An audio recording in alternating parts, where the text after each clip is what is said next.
नमस्कार, आप देख रहे हैं एसबीटी न्यूज़। पेश है 25 मार्च शुक्रवार सुबह 6:15 बजे राजस्थान की बड़ी खबरें। भर्ती परीक्षाओं में नकल रोकने के लिए गुरुवार को राजस्थान विधानसभा में लाए गए बिल को लेकर भाजपा विधायकों ने सवाल खड़े किए हैं। भाजपा विधायकों का कहना है कि बिल का धरातल पर कोई असर देखने को नहीं मिलता। वहीं सत्ता पक्ष का कहना है कि सख्त कानून के जरिए नकल पर लगाम लगेगी। इससे पूर्व मीडिया से बातचीत करते हुए उपनेता प्रतिपक्ष राजेंद्र राठौड़ ने कहा कि विपक्ष के दबाव में बिल लाया जा रहा है। सरकार ने पेपर लीक के मामले में रिकॉर्ड कायम किए हैं। उन्होंने कहा कि किन परिस्थितियों में सरकार विधेयक लाने जा रही है, इस पर भी आज सदन में चर्चा होगी। राजस्थान प्रदेश कांग्रेस कमेटी के अध्यक्ष गोविंद सिंह डोटासरा ने कहा कि पार्टी का सदस्यता अभियान चल रहा है, जिसके पश्चात सदस्यता के आधार पर संगठन के चुनाव संपन्न होंगे। डोटासरा गुरुवार को राजस्थान में कांग्रेस के संगठन चुनाव हेतु नियुक्त पीआरओ संजय निरुपम के साथ भरतपुर संभाग के कांग्रेस जनप्रतिनिधियों और कार्यकर्ताओं की बैठक लेकर संभाग में चल रहे सदस्यता अभियान की समीक्षा कर रहे थे। उन्होंने कहा कि ब्लॉक से लेकर जिला अध्यक्ष तक चुनाव के माध्यम से चुने जाएंगे, इसलिए इस सदस्यता अभियान का महत्व सभी कांग्रेसी कार्यकर्ताओं को समझने की आवश्यकता है। राजस्थान की पूर्व सीएम और बीजेपी की राष्ट्रीय उपाध्यक्ष वसुंधरा राजे ने दिल्ली में प्रधानमंत्री नरेंद्र मोदी सहित कई वरिष्ठ नेताओं से मुलाकात की है। प्रधानमंत्री के साथ संसद भवन में हुई मुलाकात को शिष्टाचार मुलाकात बताया जा रहा है। इसके अलावा राजे ने केंद्रीय वित्त मंत्री निर्मला सीतारमण से भी करीब आधे घंटे तक चर्चा की। बताया जा रहा है कि पीएम मोदी से वसुंधरा राजे ने राजस्थान से जुड़े सियासी और विकास के मुद्दों पर चर्चा की है। वसुंधरा राजे की दिल्ली में बड़े नेताओं से मुलाकात और सक्रिय होने के पीछे सियासी मायने निकाले जा रहे हैं। सियासी हलकों में इसे उन्हें नई जिम्मेदारी देने से भी जोड़कर देखा जा रहा है।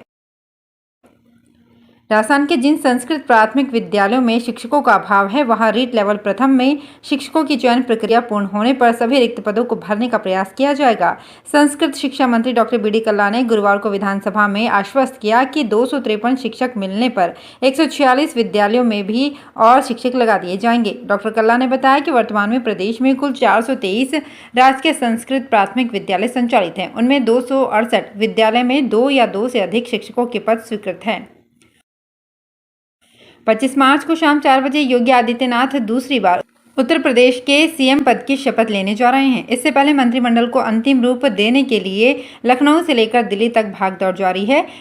वैसे योगी 2.0 कैबिनेट में गुजरात मॉडल की झलक दिखेगी।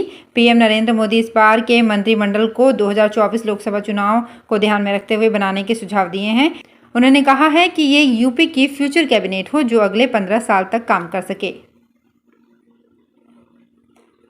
राजस्थान के खाद्य एवं नागरिक आपूर्ति मंत्री प्रताप सिंह खजूरियावास ने कहा कि केंद्र सरकार ने 5 राज्यों के चुनाव खत्म होते ही गैस सिलेंडर पर 50 रुपये बढ़ा दिए और पेट्रोल डीजल में लगातार प्रतिदिन वृद्धि की जा रही है। खजूरियावास जयपुर कलेक्ट्रेट सर्किल पर पेट्रोल डीजल की दरों में बढ़ोतरी को लेकर कांग्रेस पार्टी द्वारा किए गए प्रदर्शन को संबोधित कर रहे थे।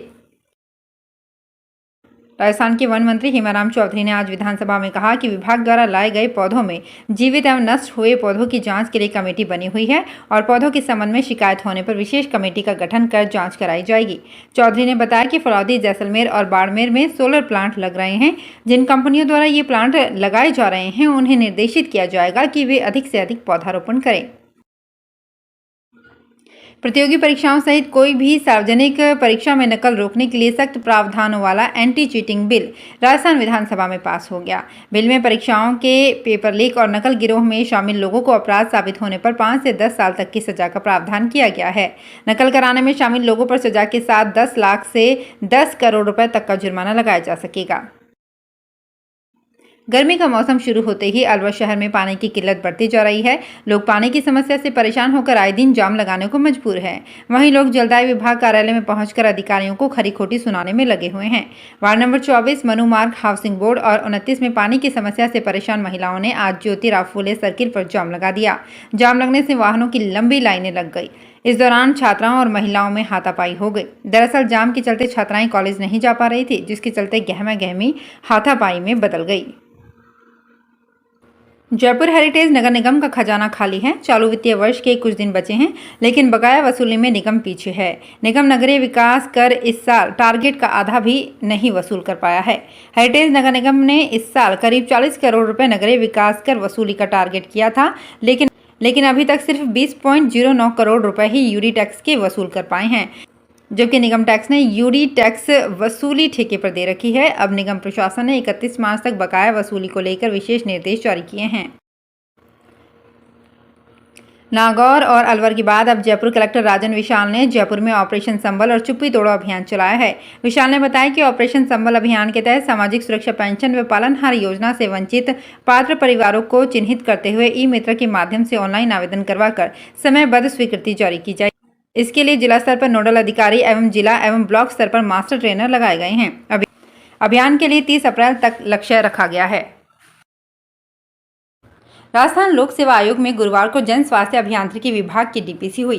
सदस्य डॉक्टर मंजू शर्मा की अध्यक्षता में आयोजित डीपीसी में अधीक्षण रसायन यज्ञ, वरिष्ठ रसायन यज्ञ तथा कनिष्ठ रसायन यज्ञ के पदोन्नति प्रकरणों पर चर्चा हुई। विभाग के अतिरिक्त मुख्य सचिव सुधांशु पंत, राजस्व मंडल की उप निबंधक प्रिया भार्गव और मुख्य अभियंता राकेश लुहाड़िया मौजूद रहे। इसी तरह सदस्य रामूराम रायका की अध्यक्षता में आयोग के राजपत्रित वर्ग के वित्तीय वर्ष 2021-22 की रिव्यू डीपीसी का आयोजन किया गया। इसमें सुनील राका सहायक सचिव से उप सचिव, चित्रा जनानी निजी सचिव पद से परीक्षा नियंत्रक, राम फुलकोली उप सचिव पद पर पदोन्नत हुए हैं। राजस्थान लोक सेवा आयोग ने विभिन्न भर्तियों के साक्षात्कार पत्र वेबसाइट पर अपलोड कर दिए हैं। अभ्यर्थी इन्हें डाउनलोड कर सकते हैं। सचिव हरजी लाल अटल ने बताया कि सहायक वन संरक्षक एवं वन रेंज अधिकारी ग्रेड प्रथम वन विभाग परीक्षा 2018, सहायक आचार्य कृषि एंटोमोलॉजी कॉलेज शिक्षा विभाग, प्रवक्ता अंग्रेजी तथा प्रवक्ता रसायन तकनीकी शिक्षा विभाग भर्ती 2020 के साक्षात्कार पत्र अपलोड कर दिए गए हैं। अभ्यर्थियों को साक्षात्कार तिथि से 72 घंटे पूर्व की कोविड-19 जांच रिपोर्ट तथा सभी शैक्षिक प्रशैक्षिक दस्तावेजों की मूल और फोटोकॉपी साथ लानी जरूरी होगी। पुलिसकर्मियों के स्वास्थ्य के बारे में संवेदनशीलता के साथ नवाचार करते हुए पुलिस के जवानों के लिए हेल्थ कार्ड बनाए गए हैं। इसमें जवानों के स्वास्थ्य से संबंधित पूरी जानकारी का विवरण होने के साथ ही बीमारी से सचेत रहने के लिए गाइडलाइन भी दी गई है। अतिरिक्त पुलिस आयुक्त द्वितीय हैदर अली जैदी ने रिजर्व पुलिस लाइन में पुलिसकर्मियों के हेल्थ कार्ड का विमोचन किया।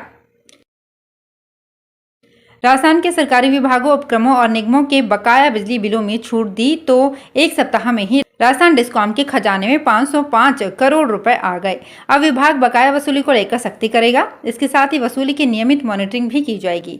इसे लेकर अतिरिक्त मुख्य सचिव एनर्जी डॉक्टर सुबोध अग्रवाल ने निर्देश जारी कर दिए हैं। सरकार ने सरकारी विभागों के बकाया बिजली बिलों पर ब्याज राशि में 532 करोड़ रुपए की छूट दे रखी है। इससे डिस्कॉम्स को ये आय हुई है।